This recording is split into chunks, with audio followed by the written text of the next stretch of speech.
పాపం జూపల్లి సార్ పరిస్థితి కడు దీనంగా ఉన్నట్టుంది కదా. ఉంటే వైకుంఠము లేకుంటే ఉపాసం అన్నట్టే సార్ తన రూపాయి సిక్క కూడా లేనట్టే ఉన్నది. ఇగో జూపల్లి సార్ ఏం చెప్తున్నాడో చూడుర్రి. రేపటి నుంచి కూడా ప్రతి గ్రామంలో ఇల్లు తిరిగి జోలె పట్టుకొని 100 రూపాయలు తక్కువ కాకుండా ఇంటింటి కాడ 100 రూపాయల చందా వసూలు చేయాలి.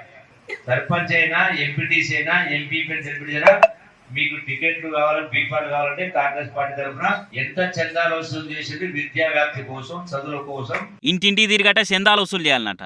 అప్పుడే జెడ్పీటీసీ ఎంపీటీసీ బి ఫామ్లు అడగాలన్నట. ప్రతి ఊర్లే చదువుల కోసం అని చెప్పి ఇంటింటికి 1000 రూపాయలు చందాలు వసూలు చేయాలి.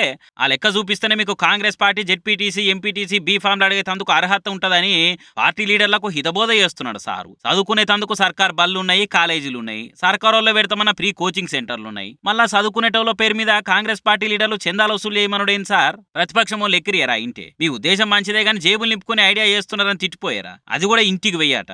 ఎవరు ఇస్తారు సార్? అయినా సర్కార్ తాన చదువుకునే ఖర్చు పెట్టేందుకు పైసలు లేవా అని మస్తు మంది తెప్పిపోడవరా. లీడర్ల తాన పైసలు తక్కువైనా జనాలు తాన చందాలు వసూలు చేయాలనా అని జూపల్లి సార్ మాటలేని వాళ్ళంతా సురుకులు పెడుతున్నారు ఆన్లైన్లో.